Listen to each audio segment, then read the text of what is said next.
नमस्कार दोस्तों, स्वागत है आप सभी का आपके अपने चैनल सुमित एकेडमी पर। कैसे हैं आप सभी लोग? उम्मीद करता हूं कि आप सभी लोग बढ़िया होंगे और आप अपने यूपी टेट की तैयारी को बेहतर तरीके से कर रहे होंगे। आज की जो आपकी क्लास रहने वाली है, ये क्लास नंबर 3 है।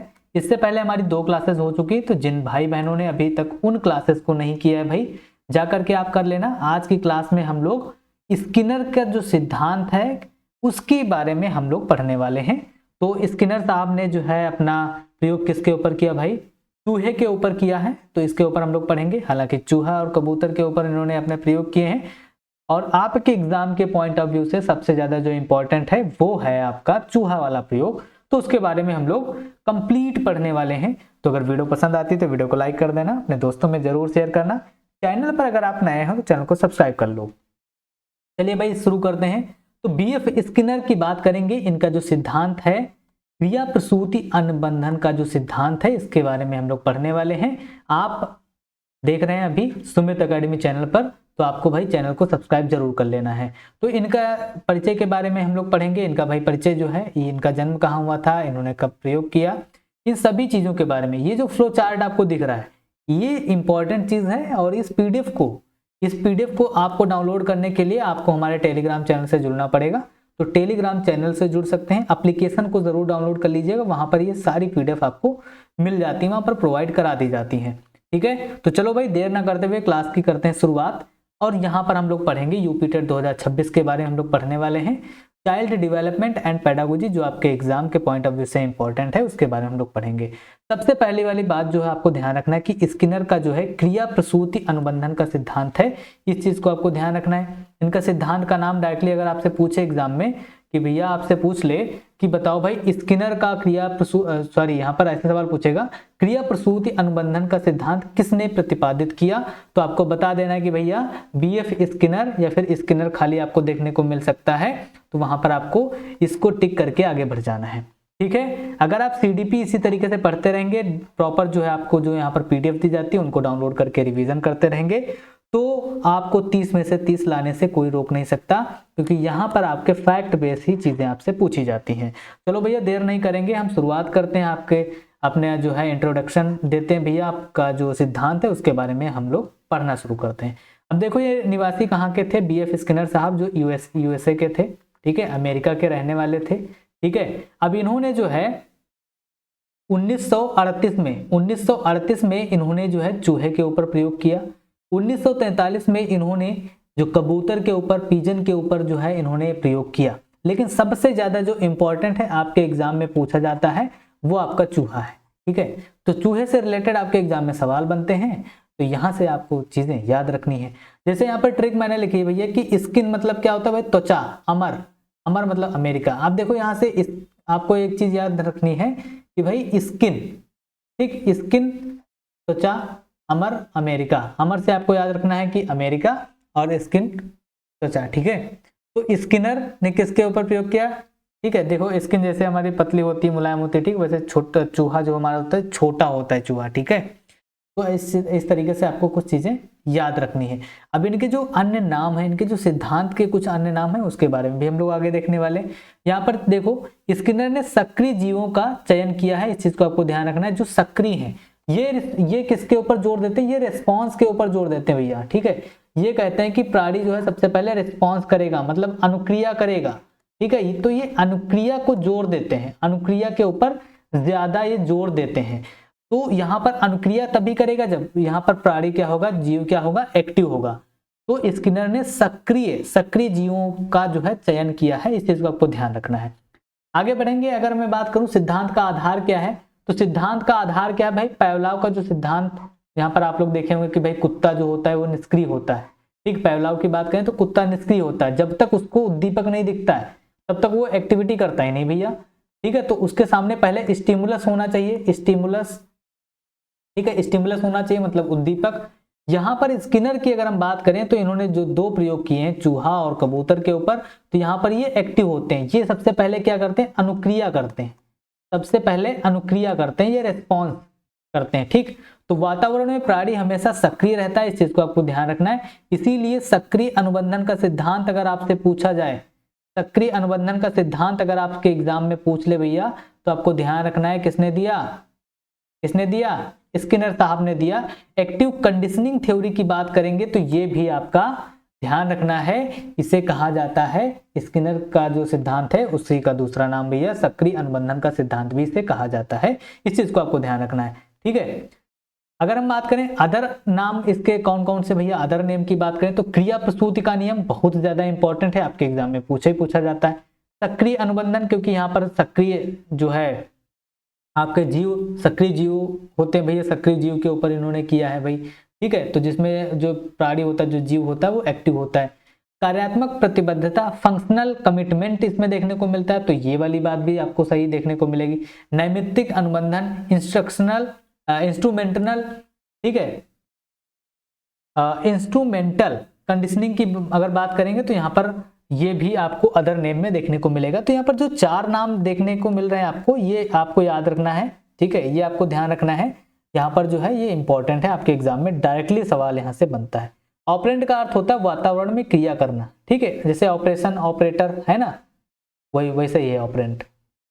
अब देखो प्रयोग इन्होंने जो किया है, तो इनकी अगर हम बात करेंगे तो प्रयोग जो चूहा के ऊपर इन्होंने प्रयोग किया, ठीक, एक चूहा है उसको इन्होंने बॉक्स में बंद कर दिया इस तरीके से। यहाँ पर देखो ये बॉक्स आपको दिखाई दे रहा होगा इस तरीके से। तो ये जो बॉक्स है इसमें इन्होंने चूहे को बंद कर दिया और यहाँ पर एक लीवर लगा दिया, ये देखो यहाँ पर एक लीवर लगा हुआ है। और बाहर जो है फूड डिस्पेंसर, मतलब भोजन को एकत्र करके यहाँ पर रख दिया गया और एक पाइप के द्वारा यहाँ पर भोजन रखने के लिए, भोजन इकट्ठा होने के लिए, कि यहाँ से जो आपको यहाँ पर भोजन इकट्ठा करके रखा गया वो यहाँ से उसकी यहाँ पर जो कटोरी टाइप से बना हुआ है इसमें भोजन ग्रहण हो जाए उसको, जब चूहे को। तो सबसे पहले चूहा क्या करता है, बहुत ज्यादा उछल कूद करता है इसमें, बहुत ज्यादा इसमें उछल कूद करता है। जब चूहा थक जाता है तो एक पास में वो आकर के बैठ जाता है और वो उसका मतलब गलती से जो हाथ है जब वो बैठ जाता है तो उसका जो हाथ है वो गलती से कहाँ पड़ता है भैया, लीवर के ऊपर। उसका जो पंजा है वो पंजा जो है उसके लीवर के ऊपर पड़ जाता है और जैसे ही लीवर के ऊपर यहाँ पर इसका पंजा पड़ता है तो यहाँ से जो है भोजन उसको मिल जाता है।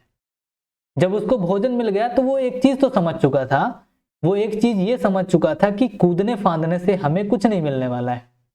जब हमें भोजन चाहिए होगा, जब उसे भोजन की जरूरत होगी तो वो क्या करेगा, लीवर के ऊपर अपना हाथ रखेगा और उसे भोजन मिल जाएगा, आसानी से भोजन मिल जाएगा। तो कूद फांद करने की कोई जरूरत नहीं है। तो चूहा को जब ये चीज समझ में आ जाती तो इन्होंने जो प्रयोग किया तो इन्होंने ये समझा कि भाई चूहा जो है अब फालतू में उछल कूद नहीं कर रहा है, वो इस चीज को समझ चुका है कि यहाँ पर जो लीवर है उसके ऊपर पंजा, जब हमें खाने की जरूरत होगी, जब भूख लगेगी तो इसके ऊपर हम पंजा ऐसे रखेंगे और उसके बाद जब लीवर प्रेस होगा तो यहाँ से जो है उसको भोजन की प्राप्ति हो जाएगी, ठीक है। तो सबसे पहले उछल कूद कौन कर रहा था, उछल कूद कौन कर रहा था भाई, चूहा कर रहा था। तो सबसे पहले क्या करता है, ये रेस्पॉन्स करता, मतलब अनुक्रिया करता है, ठीक है। चूहा भैया भूखा था क्योंकि जब भूख लगती तभी वो उछल कूद करता है। आपको भी जब भूख लगती तब भी आप उछल कूद करते हो, ठीक है। तो यहाँ पर उसको भोजन मिल जाता है भाई, ठीक है। अब यहाँ पर देखो, यहाँ पर अगर हम बात करेंगे तो एक्टिव मूवमेंट घूम कौन रहा था भाई, चूहा घूम रहा था। उसके बाद में क्या हो जाता है, प्रेस हो जाता है लीवर। जब लीवर प्रेस होता है तो उसे भोजन की प्राप्ति हो जाती है। इसमें एक चीज आपको ध्यान रखना है कि सबसे पहले क्या करता है, यहाँ पर एक्टिविटी करता है ना, एक्टिविटी करता है, पहले उछल कूद करता है, ठीक है, उछल कूद करता है चूहा। उसके बाद में उसको जब ये लीवर प्रेस होता है तब उसे भोजन की प्राप्ति होती है। और एक टाइम पर जब उसे समझ में आ जाता है कि भैया उछल कूद करने का कोई मतलब नहीं है, लीवर को प्रेस करो भोजन मिल जाएगा, बस बात खत्म, खा पी के आराम से इसमें बैठ जाओ, ठीक। अब देखो नैमित्तिक साधनात्मक क्या होता है, इंस्ट्रूमेंटल कंडीशनिंग की बात अगर करेंगे तो लीवर का संबंध किससे है भैया, लीवर का संबंध किससे है, भोजन से। लीवर प्रेस होगा तो भोजन मिलेगा, ठीक है। लीवर भोजन प्राप्त करने का एक साधन है, ठीक है, इसलिए इंस्ट्रूमेंटल कंडीशनिंग थ्योरी भी इसे कहा जाता है। इस चीज को आपको समझना है। तो यहां पर कई बार आपके एग्जाम में इस प्रकार से ये नाम दे देगा और आपसे पूछ लेगा, ठीक है। नैमित्त का मतलब होता है, निमित्त यहां पर लिखा हुआ है, इसका मतलब होता है इंस्ट्रूमेंट, जो टूल यूज किया जा रहा है वो क्या है, किसके बराबर, उसकी क्या वैल्यू। भाई लीवर की बात करें तो भोजन प्राप्त करने का जो साधन है, जो इंस्ट्रूमेंट है, ये कहते हैं इंस्ट्रूमेंटल कंडीशनिंग थ्योरी। आप इस चीज को थोड़ा सा ध्यान से पढ़िएगा, समझिएगा। अच्छा, इसकी अगर हम बात करें तो आर टाइप थ्योरी और आर एस थ्योरी, इसे आर टाइप थ्योरी भी कहते हैं। क्यों? आर का मतलब क्या होता है? रेस्पॉन्स। सबसे पहले क्या करता है भाई? सबसे पहले यहाँ पर जो है जीव जो होता है उछल कूद कर रहा था ना, उछल कूद कर रहा था, तो मतलब सबसे पहले क्या करता है? अनुक्रिया करता है, रेस्पॉन्स करता है। उसके बाद में उसको उद्दीपक मिलता है। जैसे आपने वहां पर देखा था, हम कुत्ते की अगर बात करें, पावलाव की बात करें, तो पावलाव की थ्योरी में क्या था? सबसे पहले स्टिमुलस था। स्टिमुलस का मतलब ये होता है सबसे पहले जो जिसे देख करके प्राणी क्रिया करता है। अगर स्टिमुलस दिखे ही ना तो वो क्रिया करना ही छोड़ दे, है ना। जब कुत्ते के सामने भोजन दिखा तब वो जो है अपनी एक्टिविटी करता है। स्टिमुलस देख करके जो प्राणी क्रिया करता है उसे कहते हैं उद्दीपक। तो इसमें क्या है? इसमें आपको ध्यान रखना है, इसे आरएस थ्योरी भी कहते हैं। सबसे पहले रिस्पॉन्स, फिर आपका स्टिमुलस आता है, इसे आरएस थ्योरी भी कहते हैं। अगर आर टाइप भी थ्योरी पूछे, सबसे पहले रिस्पॉन्स की बात करें, तो आपको यहाँ पर स्किनर के साथ में जाना है। इस चीज को आपको ध्यान रखना, समझना है। सबसे पहले रिस्पॉन्स करता है, प्राणी जो है उछल कूद करता है। जब उसे वो चीज नहीं मिल पाती तो शांत होकर के एक पास में बैठ जाता है। चूहा एक पास में बैठ गया था, उसके बाद में उसका जब पंजा लीवर के ऊपर प्रेस हुआ तो वो समझ गया कि लीवर पर प्रेस करने से हमें भोजन की प्राप्ति होगी, उछल कूद करने का यहाँ पर कोई मतलब नहीं है। तो इसे रिस्पॉन्स पहले होता है, उसके बाद स्टिमुलस यहाँ पर मिलता है उसे। स्टिमुलस क्या है? खाना। तो खाना तो उसे बाद में ही मिला। तो इस चीज को आपको समझना है, बहुत ज्यादा इंपॉर्टेंट ये चीज है। इस चीज को अगर आप समझ जाएंगे तो फिर आपको दिक्कत नहीं होगी। स्किनर ने उद्दीपक स्टिमुलस की अनिवार्यता को नकार दिया। स्किनर ने जो उद्दीपक की अनिवार्यता है उसको नकार दिया इसमें। इस चीज को आपको ध्यान रखना है। अब देखो, पुनर्बलन की बात करेंगे, रेनफोर्समेंट की बात करेंगे। महत्वपूर्ण है, क्यों महत्वपूर्ण है इसकी बात करते हैं। रेनफोर्समेंट का मतलब क्या होता है? वह तत्व क्रिया करने के लिए बढ़ा दे, आपके अंदर उत्सुकता को बढ़ा दे। अब ये दो प्रकार का पुनर्बलन देखने को आपको मिलेगा, एक सकारात्मक होता है, एक नकारात्मक होता है। ठीक है, तो सिद्धांत किसने दिया?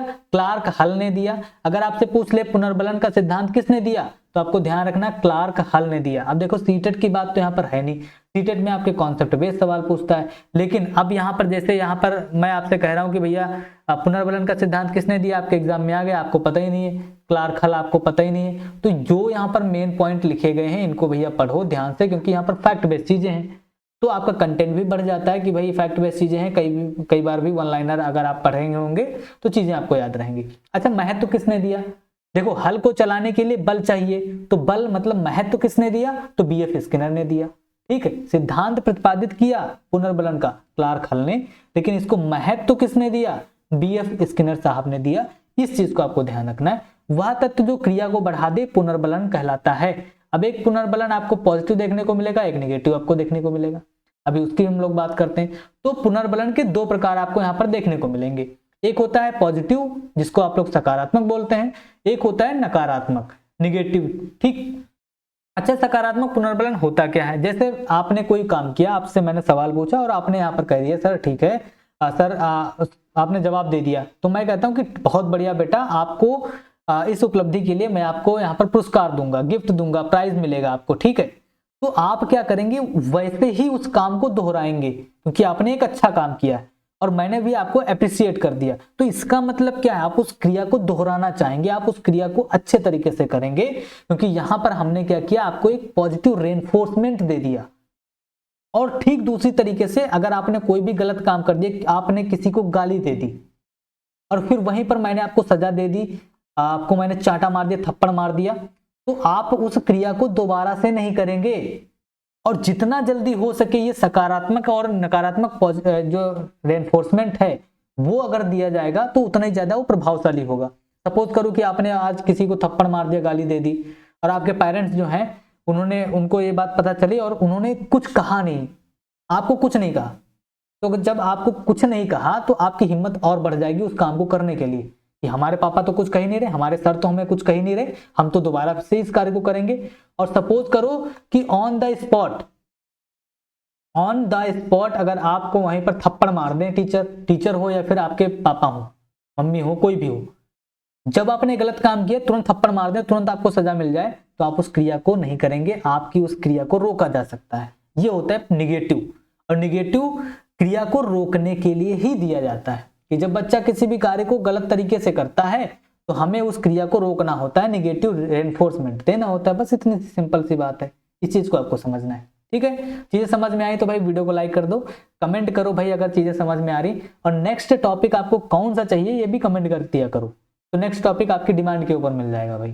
ठीक है, अच्छा, प्रभाव का नियम की अगर बात करेंगे तो यहाँ पर थॉर्नडाइक का जो लॉ ऑफ इफेक्ट था उस पर आधारित है ये आपका प्रभाव का नियम। ये कहता क्या है भाई, प्रभाव का नियम ये कहता है कि आप उस कार्य को ज्यादा बार करना चाहेंगे जिसमें आपको सेटिस्फैक्शन मिलता है, जिसमें आपको खुशी मिलती है, उस कार्य को आप बार बार दोहराना चाहेंगे, बार बार करना चाहेंगे। और जिस काम में आप फेल हो चुके हैं, जिस काम में आपको मजा ही नहीं आता, जिस काम को आप करना ही नहीं चाहते, जिसमें आपको सेटिस्फैक्शन मिलता ही नहीं, आप उस काम को नहीं करेंगे। सीधी सी बात यह है, लॉ ऑफ इफेक्ट यही कहता है भैया, प्रभाव का नियम, कि भाई अगर रिजल्ट पॉजिटिव आया तो आप उसे अगेन दोबारा से करना चाहेंगे, रिजल्ट अगर निगेटिव आया तो आप उसे नहीं करेंगे, कभी नहीं करेंगे, आप करने ही नहीं चाहेंगे। स्टूडेंट अगर पास हो गया एग्जाम में तो स्टडीज अगेन, मतलब वो दोबारा से अगली क्लास के लिए या फिर अगले एग्जाम की तैयारी वो करेगा। अगर वो फेल हो गया तो उसके अंदर ये चीजें निगेटिव हो जाती है, निगेटिव सोच उसकी हो जाती है कि उस कार्य को दोबारा नहीं करेगा। ठीक, तो ये चीज आपको समझ में आई। उसके बाद बात करेंगे अभिक्रमित अनुदेशन क्या होता है, प्रोग्राम्ड इंस्ट्रक्शंस क्या होते हैं, कार्यात्मक प्रतिबद्धता, ये चीज आपको ध्यान रखनी। अच्छा, इसमें क्या होता है, छोटे छोटे खंडों में तोड़ करके बच्चों को पढ़ाया जाता है। भाई कोई भी चीज है, जैसे पूरे सिलेबस को अगर मैं आपको एक साथ में पढ़ाऊं तो आप नहीं समझ पाओगे, आप समझ ही नहीं पाओगे, कंफ्यूज हो जाओगे, पढ़ने में मजा नहीं आएगा। तो हम क्या करेंगे, यूनिट वाइज, चैप्टर वाइज यहाँ पर आपको हम पढ़ा रहे हैं। तो आप पढ़ेंगे, एक एक चैप्टर को रिवीजन करते रहेंगे, पढ़ते रहेंगे अच्छे तरीके से, आपकी एक बेहतर तैयारी हो जाएगी। होती कि नहीं, बताओ भाई, कमेंट करो। तो अपनी गति से सीखने की अगर बात करेंगे, लर्न एट ओन पेस, ठीक है, तो यहाँ पर अपनी गति से आप सीखेंगे, जिस प्रकार से आप भाई, अगर आपको लगता है कि हम एक चैप्टर दिन में पढ़ सकते हैं तो आप एक चैप्टर पढ़ो, अगर आपको लगता है हम 2 चैप्टर दिन में पढ़ सकते हैं, कवर कर सकते हैं, तो 2 चैप्टर पढ़ो, आपको लगता है कि हम पूरी मैराथन कर सकते हैं तो आप मैराथन करो। तो ये आपकी गति के ऊपर निर्भर करता है। ठीक, और यहाँ पर तुरंत प्रतिपुष्टि का मतलब है इमीडिएट फीडबैक की बात करता है यहाँ पर। तो ये चीजें कुछ आपको ध्यान रखनी है, जो आपकी फैक्ट बेस्ड चीजें आपसे पूछी जाएंगी। अच्छा, पुनर्बलन जो है देने के तरीके क्या होते हैं, इसकी बात करेंगे। सतत अगर हम कंटिन्यूअस आपको पुनर्बलन देते रहें, जैसे कि आपकी किसी भी उपलब्धि के ऊपर हम आपको बार बार गिफ्ट और ये सब सारी चीजें देते रहें, शाबाशी देते रहें, तो आप कहेंगे अरे ये तो हमें रोज का काम हो गया, ये तो हमें मिलता ही है ना। घर में अगर कोई भी चीज आप डिमांड करते हो तुरंत मिल जाए तो फिर वो आपको तो लगेगा कि ये तो हमें मिल ही जाता है, तो फिर वो वाली चीज नहीं हो पाएगी जो आप, फिर तो आपको लगेगा कि यार ये तो घर की खेती है ना, जब हम चाहेंगे तो हमें चीज मिल ही जाएगी। अगर वही आंशिक पुनर्बलन की बात करें, आपको कभी कभी वो चीज मिले तो आप उस चीज की वैल्यू भी करोगे, और कभी कभी नहीं भी मिले तब आपको उस चीज की वैल्यू समझ में आएगी, तब आप अच्छे तरीके से, सबसे ज्यादा प्रभावी अगर वो कोई तरीका होगा तो सबसे ज्यादा प्रभावी तरीका ये होता है जो पार्शियल रूप से जो आपको रेनफोर्समेंट दिया जाए। जब आपको कभी वो चीज मिले और कभी वो चीज ना मिले, तभी जब वो आपको मिल जाएगा तो आप उसकी वैल्यू करोगे, क्योंकि वो हमेशा आपको वो चीज नहीं मिल रही है। ठीक, ऐसे ही होता है रिलेशनशिप में। अगर आप किसी भी रिलेशनशिप में हैं, किसी भी रिलेशनशिप की बात कर लो, जो चीज आप ज्यादा दोगे सामने वाले को, वो चीज फिर आपसे दूर भागेगी। आपको उसको तो लगेगा कि यार ये तो मेरा हाई है, ये तो मेरे पास जब चाहे तब मिल ही सकता है यार, है ना, तो वो फिर बात नहीं रह जाएगी। समझ रहे हो मैं कहना क्या चाह रहा हूं। ठीक है, तो इसलिए कहते हैं कि कभी कभी आपको वहां पर इस तरीके से पेश आना है कि कभी कभी उसको ये भी फील हो कि यार ये चीज हमें, अगर कोई गलती कर दी तो ये चीज हमें नहीं मिलेगी। तो ठीक उसी तरीके से कभी कभी आपको वो चीजें नहीं मिलना भी आपके लिए बेहतर हो जाती हैं। तो कभी कभी चीजें मिलेंगी, उसकी आप वैल्यू करोगे, वो चीज आपको सबसे ज्यादा प्रभावी बनाएगी भाई। तो सबसे ज्यादा मोस्ट इफेक्टिव जो है, अगर हम बात करें रेनफोर्समेंट, तो सबसे ज्यादा ये होता है आंशिक पुनर्बलन होता है, जो पार्शियल होता है।